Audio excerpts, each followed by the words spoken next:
Welcome back to Boys and Ghouls Film Review, folks. I'm your host, Sarah Stephenson. This is my co-host, Mike Stephenson. Hi, guys. So tonight we are going to review a new movie that was released just last year. Was that right? Well, actually, 2022. When I said 2022, it was actually released. It actually went into Adelaide in 2020, which could have been a film festival. But it was released Australia-wide in July 2023. Yes. There you So this movie is called It's a newbie.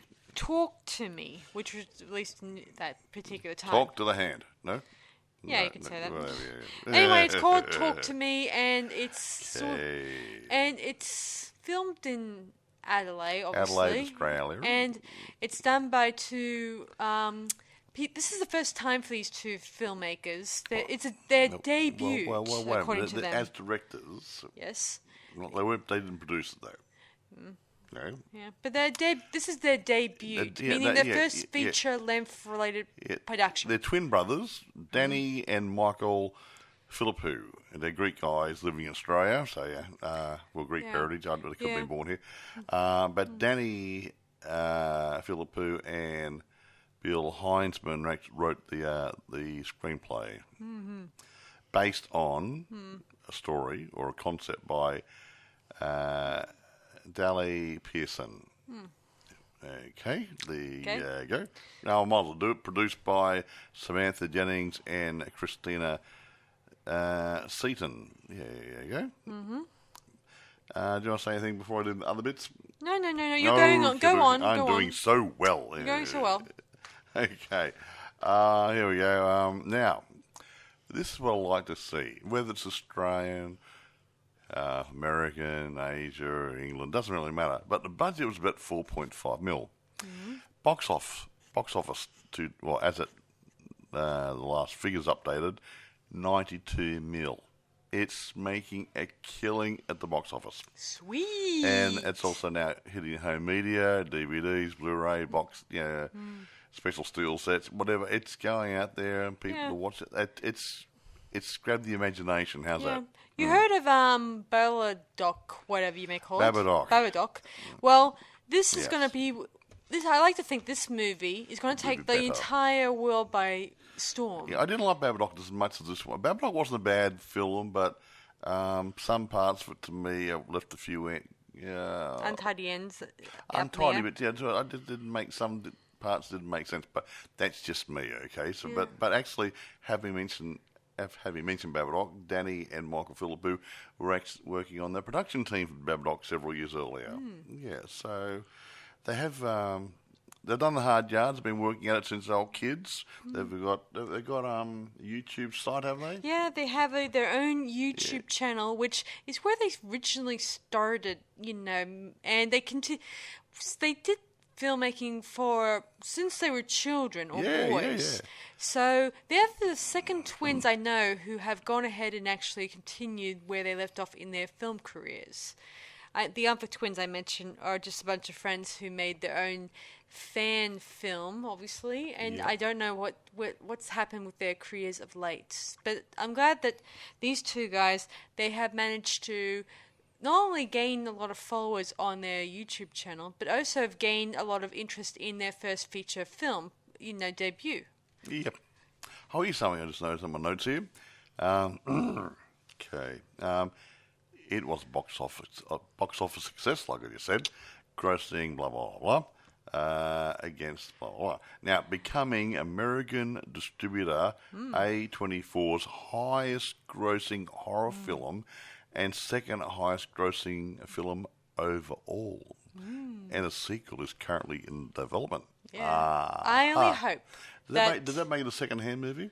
Very funny. That's right. I only hope that Danny and Michael and whoever was writing the script with them will come back and write and direct it themselves, not someone else. I don't like it when other directors do it themselves. I would like doing to it like think that the same people come back and Danny and Michael come back and do it again, and actually make the second one stronger.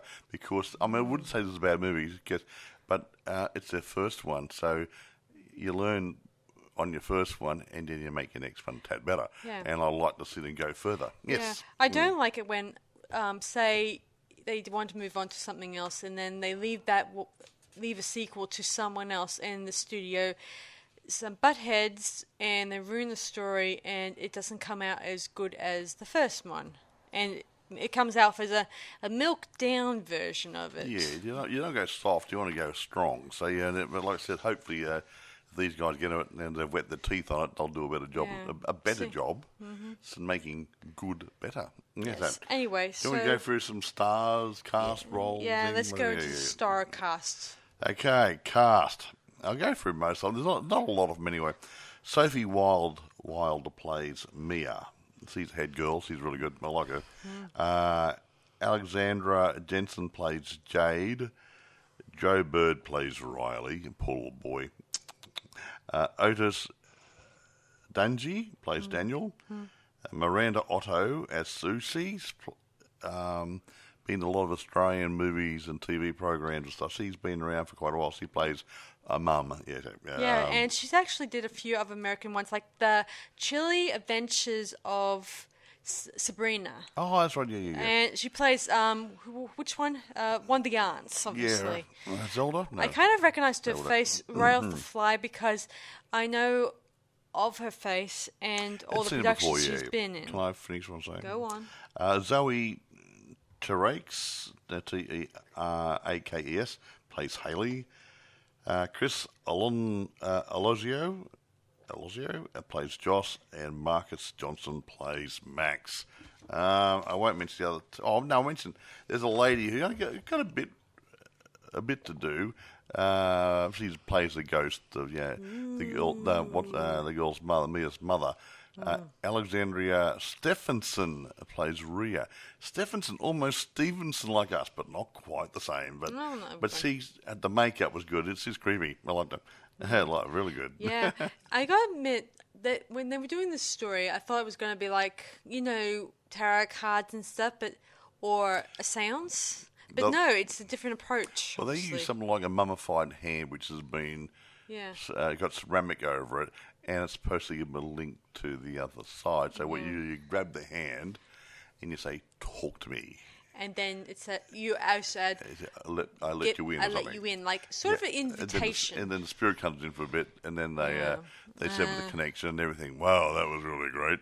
But the problem is it goes a bit haywire, doesn't it, folks? Yeah, in this one, I think the impression in this one, I thought that it was going to be like, oh, you got possessed. Ooh, we freaked out, blah, blah, blah. But no, in this one, it seems in this one, the characters that get off getting possessed. Yeah, so what I'm saying, they get possessed for that 90 seconds and they sever the connection.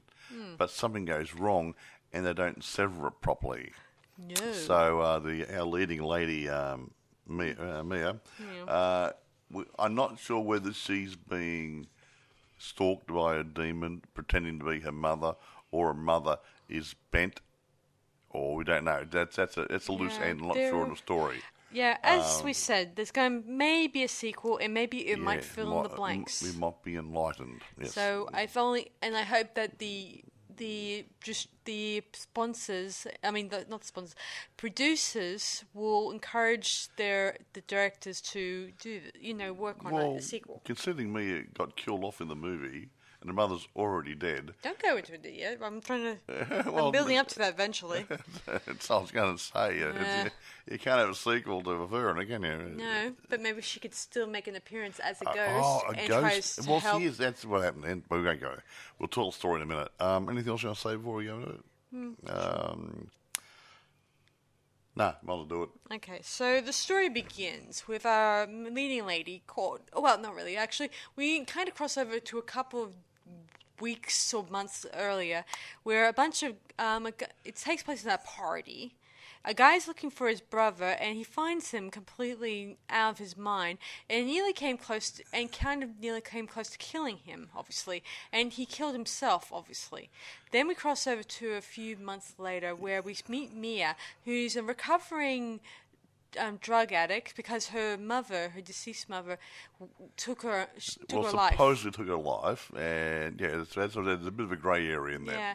Now she's living with her father, and is of course a recovering druggie, and she hangs out with her friend Jade and her younger brother Riley, and they go to a party or go to a a gathering, where they're told about this special hand that allows you to see, act funny, pretty much. Yeah, do whatever. It's very cryptic in this one because you don't know where the hand came from. They say it came from a witch. Someone gave it to him. Or that maybe a sadist cut off his hand or something like that. No. The story was that the guy who actually had it said it was given to him by somebody else. Mm-hmm. And he said it was the hand of somebody who was a Satanist, possibly, I can't remember.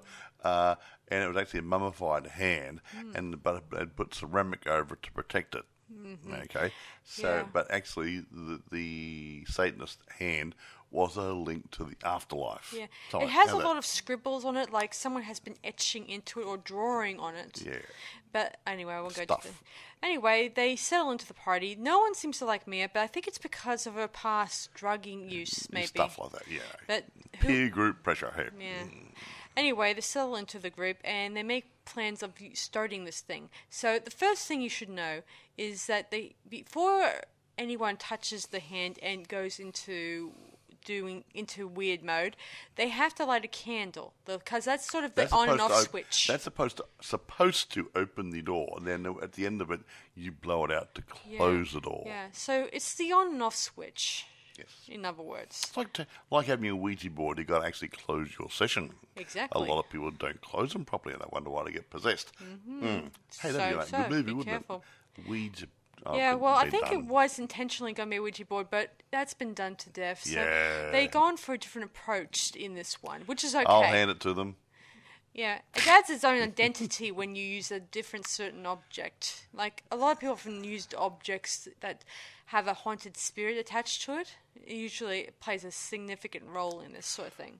Yeah. Anyway, so Mina decides to be the first one to try, obviously. And, of course, they tell her what to do. You have to hold it like a real human hand. Yeah, like you're shaking hands. Yeah. You hold it and you say, talk to me. And then she sees... For the first time, she said a dead, ghosty man, obviously. Yeah. She freaks out. Nobody else can see it while you're seeing it, though, because you're the one the link's with. Yeah. Of course, her friends, they're filming. They're actually taking out their phones and recording the thing. They do it all the time nowadays. Yeah. And they tell her to let the thing in, or let the ghost in. So she... does it again, obviously, and she sees an old lady sitting sitting in front of her, obviously. And she says, let me in, and she goes into, she goes in possessed mode, if you can call it that. Pretty much. And she starts spouting out weird stuff, scary stuff, and all the time they're filming, and they're not even doing anything. I should mention, they tied her down, to a chair. Yeah, tried it so she wouldn't hurt herself or do whatever, As if that was going to stop her from doing anything. Anyway, her hands are still unbound. She could have easily reached up and strangled someone. You know what I mean? Could have. Of course, her hand's still, holding the hand, obviously. Anyway, soon enough, she breaks out of the trance, and she feels like she just went through she got high on the experience. Exactly. And later on, they're back at not her place, Jade's place, obviously. Jade, She doesn't live, she lives with her father, but she doesn't spend there a lot of time there. Yeah. Anyway, so they do it again eventually, and this time everyone has a turn. And I should mention in those scenes, they don't have very much dialogue in it because it was all ab-libbed. Do you know that, Mike? Well, I didn't know that. Well, now you know. Well, I have learned something. See, most of it's they just added a bit of, it's a mishmash of different stuff that they filmed, where people just made it up off the tip of their fly, which was pretty good. And eventually it's Riley's turn, who wants to do it, but he's like 12 or 13 years of age, and it's seeing as the rest of them are like they could be about 17 roughly, and he's a bit on the young side, so they don't know what could happen if such a young mind was actually taken over for such a period. Yeah. But he wants to do it, and he does. And while he's being possessed, he encounters Mia's mum, her late mum, obviously, who died of a suicide attempt, I think. And she speaks to her, wanting to get in contact with her daughter. Of course, this goes on longer, say about 2 minutes. A bit longer. Yes, they used to cut off about 90 seconds. Yeah. Yeah, and then this is where it gets a little creepy, where he starts slamming his head into the table anywhere. Yeah, and it does a lot of damage. Yeah, and while this is happening, Jade appears and tries to put a stop to this, and unfortunately, they forgot to unlight the candle. Yeah, to blow it out. To blow out the candle. Funny though. Mm-hmm. The police soon arrive, and they get the statements and stuff like that. And no one actually mentions the seance type thing. No, because no one will believe it. You know, if it was a seance, I don't know if police could charge you for seance. I don't think you can. You could charge people for possession, like drugs and alcohol and stuff, but that's not how it doesn't seem to even register in these movies when you think about it. Anyway, they probably think that they're nuts, and they might even take the hand in for evidence, if that's the term. It's handy. Oh, it might be. It's the thing that kind of the catalyst, the thing that started it all. Yeah. Anyway, Mia takes it home with her because I don't think anyone wants to take it in the end. Don't know who owned it originally. The dark guy, what his name is, I can't remember his name now. He got up from the other guy, so he actually had it. It was given him by the other guy, so technically it was his. But yeah. Anyway, it's like when I think about those things, I think about the Hellraiser where the cube box that doesn't have a home. It just practically has many owners when you think about it, right, Dan? It gets passed to a different person, and then it causes trouble and stuff like that, and starts. Anyway, she then Mia decides to contact her mother again through using the hand on her own, without a third or second party to look after the candle side. And of course, she also starts seeing ghosts without the aid of the hand. Yeah, spooky, eh? Which is a bit odd. And she even asks the others, have you guys ever encountered any ghosts once throughout?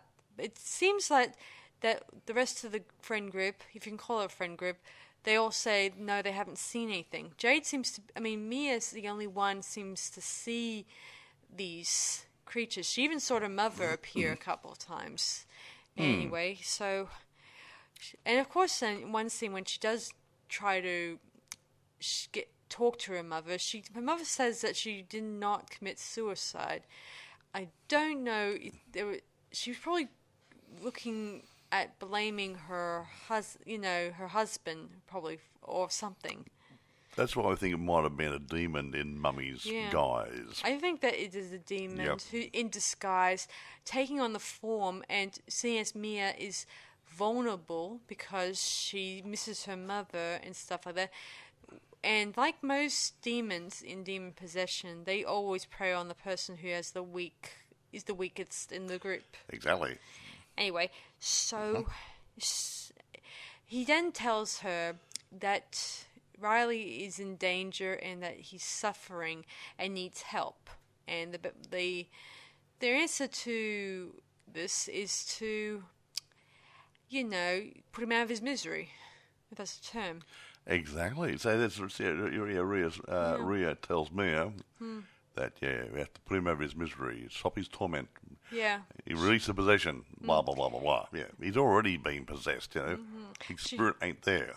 Yeah, of course, Jade's mother doesn't want anything to do with Mia because she thinks that she's the cause of it. because of her son being... She also blames Jade because she left her daughter alone with her friend and they had a party which they weren't allowed to. Yeah, he wasn't being a bit on the young side. Anyway, so anyway, there's not many people to turn to at this point because Mia is not even she's not even talking to her father, and her father even gives her a letter to explain what the cause of why her mother took her life. No, a letter that her mother wrote. Well, not explaining it, just saying she's sorry and blah blah blah blah blah. That sort of stuff. Like a goodbye note almost. Yeah, the problem is in this scene is that we don't even know who to trust in with Mia when she gets in contact with them. Her mother, the ghost mother, keeps appearing to her, telling her that he's not telling the truth. He's not your real father, blah blah. Yeah, like he's a demon. Yeah, but it wasn't. That's why I think she's the demon. He's playing it for mind. Yeah. Anyway, when the demon of her father appears and starts attacking her in her real father comes in and she stabs him in the neck. Doesn't quite kill him. Not quite kill him. Anyway, we then later on the next day, she's at the hospital, and when Sue is out of the room, she takes Riley down to Actually, Riley's mum was starting to soften by now, thinking, it may not have been your fault, he might have had an episode like some sort of mental breakdown, which wasn't her fault, so she was just taken out on her, so she trusted her just to be alone with Riley in the room. Bad mistake. Yeah. Anyway, she then, when Jade goes to her friend's place and finds, Mia's father still alive. He's got his hand against his throat, guessing to prevent any more blood to seep out of his body. So he gets the medical attention. I imagine he does. So he doesn't actually die, which is nice. Yeah. While Mia is taking Riley down to the motorway, the freeway. The idea was he was going to push his wheelchair into some oncoming traffic and put him out of his misery. According to her friend, it seems that Riley is getting a little better. I think I'm not 100% sure if that was her or that another demon is pretending to be her. I mean, at this point in time, I think Mia's brain, she doesn't know who to trust anymore in this point in the movie. Nope. Because everyone is telling her different things here and there. But anyway, her mother is whispering in the ear, and you could see from the image that her mother's appearance is slowly changing, mutilating. That looks like the old woman we saw at the first possession. She looked rather attractive in the beginning, but had a little bit of deathly pall around her. Now she's looking a bit more grungier. And Riley is replaced by an older man. Like a demon almost. Yes, it seems that Riley has like several spirits, evil spirits or demons inside his body at this point. Well, we make out. Anyway. We think. Anyway, and her mother keeps telling her to push him into the road, but she comes to and kind of pushes. She actually doesn't push him. She pushes herself into the road. She throws herself onto the road, and she gets hit by a truck or something, or a few cars, or whatever, or a steamroller, or whatever. Then she awakens on the road, and she sees the outcome of what's happening. She sees her friend cradling her brother across the road. Then we flash to the hospital itself. Yeah, and she's actually walking around there. Yeah, we see Riley, I guess a few months later, still a little bit. Yeah, we think it's a couple of months. It doesn't actually say. Yeah. And he's being, removed from hospital. And we see Mia's reflection. She has none. No reflection in the glass, and no one's acknowledging that she actually exists. Yeah. She calls to her father, who's walking. Her father's walking down the hall. We don't see his face. We think it's him, and we she says, "Dad." He doesn't turn around. Yeah, and then all the lights go out, and we don't see. And for a while, we don't see anything. And then she's in the dark. And then she sees. We hear a match. Yeah. Noise, meaning that there's someone lighting a match. And then sees a hand being offered to her. Yeah, and then I should mention, her hands at this point are kind of Bent and stuff, being run over. because she's been run over. Yeah. So technically she's dead at this So point. technically, I think she really is. Right? And she reaches out to the hand that's out of the darkness, and we see it's a group of Greek people. In Greece, obviously. In Greece. Yeah. And here he says, "Let me in." And then we fade out. And we realize now that she's now a ghost living in, being summoned by this very hand, and she has now become the thing that she was seeking before, and now she's on the receiving end of this movie. Whatever. Well, she's no longer the person seeking answers. She's now the person giving the answers. Or creating havoc. Well, I don't know about the havoc. I think now that she's trapped in the spiritual world. Well, that's where it's supposed to be. It's naughty. Yeah. And the fact that she was getting the wrong answers from the wrong people, she should have realized that she should have closed the spirit world. I don't think she even bothered to actually blow out the candle when she did. Well, she did it on her own. Wasn't up to, well, I don't know what it. She lit the candle and blew it out a few times.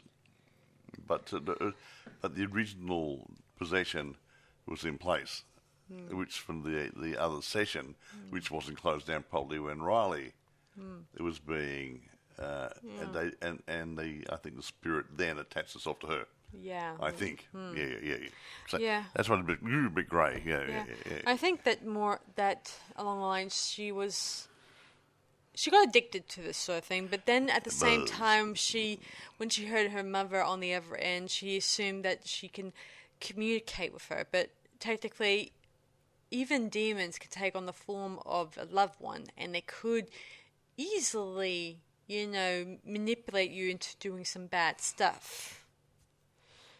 Anyway, so I kind of like this approach, and I feel like it's going to catch on fire when I think about it in a good way. Well, I think, and the critics liked it. You ask, I will tell you. Go forth and tell us. Wait a minute. It is very rare that I see the critics on the same page as the box office. It's either doing really good at box office and the critics don't like it, or it's doing poorly at box office and the critics like it. This time, we're a bit different. It's making a lot of money really quickly, and the critics like it. Here we go. Rotten Tomatoes, 95% out of 281 critics. You're likely to get 20 critics. So everyone's going, yeah, really good. Yeah, okay, right, whatever. We go to Metacritic. Has a score of 76 out of 100 based on 44 critics. Jeanette Katsoulis of the New York Times says, distinguished by wonderfully gooey practical effects and deeply distressing visual jolts. See? Especially when young Riley falls under the hand's malignant influence. Blah, blah, blah, blah, blah.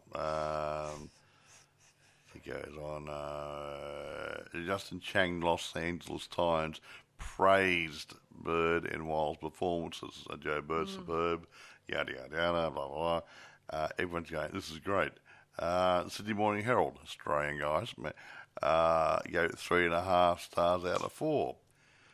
The grim prologue leaves little doubt that horrible things are going to happen to people who are asked to care about. And while the ending may not fully satisfy the emotional expectations that they have built up, better too few comforting explanations than too many. Toronto Star gave this film 3 out of 4 stars. It just goes on and on. Everyone likes it. Except for one, obviously. What? Who kept saying that he felt like, just like we do a little bit here, that it's in how they feel like there was a little teeny few holes, not too many ones that have been filled. Like where was the origin of this hand came from? Who I mean, cares? if everyone if the last guy before at the opening got it, that was he originally had it, but imagine, I like to think that hand may pass to different owners here and there, and that's why the reason I like to think in the next sequel, this next movie, I think it's going to be another that particular people we saw at the end. We'll be following them. Yep. As in the sequel. In my opinion, that's you said it yourself. You were asking about how the lead character is dead now, so. These people on the other end. But it could be the next stage, the next group of people sort of thing. They also mention in this movie about a second type of hand, meaning there's probably more than one. Well, someone actually said, "Oh, what about the other hand?" Well, you got a left hand or a right hand. I think this is a right hand, wasn't it? Right. I think it was a right hand. Yeah. So what happened to the left hand? So I like to think it's still in Mia's possession, in her belongings somewhere. Yep. And this other one is just like a phone call, and all that stuff. But then again, that's the whole point. Talk to me, whatever. Stuff. So now, anyway, go on. I don't normally do film thingies, accolades from different awards and everything, but I've got a list here from different film festivals, awards, or whatever. And it just goes on and on, nominated for this, nominated for that, won this, won that, just on and on and on and on and on. It's going best youth performance, best horror high fives, best horror film, best first feature. Yeah, it just keeps going on and on. Everyone seems to like it and thinks it's pretty much up there. Yeah, so it's gained a lot of interest. Yeah, I think so. It's one of those movies you're either going to like or dislike, depending on what sort of genre you like. And I do like supernatural horror, and this fits right in the groove. It may not be on top of the pile, but it's pretty close. So I like it. And there's plan for a sequel. Well, we've talked about that, yeah. No, this is but it's early days, so hopefully. What's to say here about a sequel? Okay, in August 2023. Their brothers, the Philippines, confirmed plans to develop a sequel. They're going to do it, stating that they've already written sequences for the project. Later that month, blah, blah, blah, A24 announced that a sequel titled Talk to Me was in development. It's a two in the middle. Talk to Me. Second movie. Was development, with the studio releasing the sequel's official logo at the same time. Danny and Michael Philippou will return as co-directors from a script written by returning writers Danny and Bill Heinzman. So, same writers, same directors.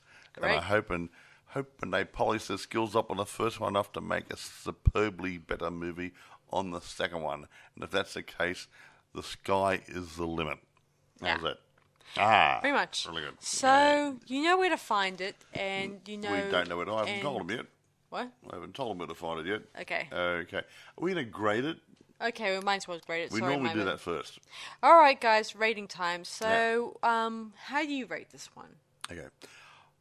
I've got no problem with the movie. The directorship's good, the filming's good, the story's not too bad, it's different, slightly different bent, it's a bit fresh, which is great. Yeah, I like fresh stories, guys. I would give it 9 after 10, but I'm not going to download it only because it left me wondering whether the girl's mother was a ghost or a demon. It didn't. It kept saying her mother, her mother, her mother. We think it was her demon, her demon, her demon. Yeah. So yeah. Yeah. So yeah. Look, I'll give it a 9. How's that? Yeah.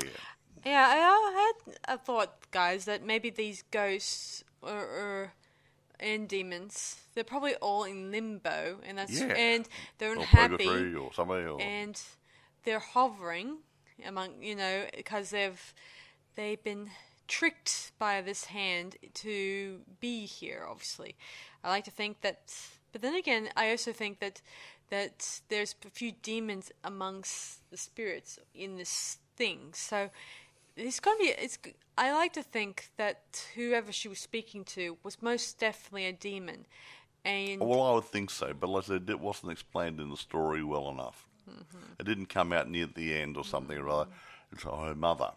Yeah. And Riley was a close when I got to the demons, when he changed, looked like a demon to her and stuff. So yeah. I also think that when I think about it, the people who look bludgeoned and gross looking in that they were definitely demons. Because, you would think so. Maybe. I like to think Indications. if these are ghosts and they came from heaven, I don't No, think... it could be ghosts from hell, you know. That's true. Mm-hmm. I like to think that the ghosts from heaven they would not have gross scars and stuff like that. I like to think that they kind of come into heaven clean and fresh and new, while these naughty ones, these ones here, that they come off as they're like unclean. That's the term. Unclean. Very nice. That's the better word. Good phrase. I never thought I'd use that term, considering the last time I ever heard that term would have been in a Dracula movie, where Mia says, "I'm unclean." Anyway, now, which makes sense in this one because the spirits in this look like they were demented and look like they've been bludgeoned by their from bad living conditions. Where to get it? You said it before. Okay, where to get it? Well, or where to find it? I'll be happy to tell you. eBay and Amazon both have it. Mm-hmm. Okay, so if they got it, other places should have it too. Now, I forgot to rate it too. Yes. I'm going to rate it because I thought it was pretty good, and it may not have been my... even though this movie is not I would not put it down as my favorite, but I think it's going to catch on fire, and I feel like it's going to be... it'll go down in history as one of the most interesting of movies that came out of Australia. Yeah, I know. I'm going to say I'm not knocking the Australian film industry. Don't get me wrong. I'm part of it. But it's not often you see a really, really world-class movie come out made by Australians in Australia with Australian money. Now, I'm not being rude here, but sometimes you get America or England or someone coming over here and they make a movie, they bring their people in, their money in here, and we just go partners in it. But this is an Australian-made product, and for what it is, it's pretty damn good. Mm-hmm. Yeah. So I'm going to rate it 9 out of 10 myself. Yeah. Now, where do you get it? eBay has got it for sale. Lots of them. Amazon has it for rent and for sale. Now, if they've got it, your streaming services may have it. Other places where you buy your product from probably have it. So, but if they've got it, yeah, go hunting. But make sure, I think there's another movie or two called Talk to Me. So when you go looking, remember, it's directed by two brothers, Danny and Michael Philippou. And the main star is Sophia Wilde, Wilde. And if you got that, cross-reference it, there you go, you got the right product. Yeah, you don't want to get the wrong one. Oh, no, you get some stupid crappy movie which is crap, and oh, did it like that. Well, don't blame us, okay? Yeah. Anyway, so you know where to find it, and you know our thoughts on it. Now, it's up to you to work out if you want to watch it. A bit of feedback's good occasionally. Have you been getting any feedback from anybody? Yeah, quite a few. Oh, that's people good then. have said something good. Anyway, you know where to... So, that's... Talk to me, obviously. So, I'll see you guys... We'll see you guys for our next podcast. So, this is Sarah Stephenson. And Michael. Saying, see you guys around on Boys and Ghouls Film Review. So, see you guys next time, and have a good week. Bye for now. Talk to the hand. Bye.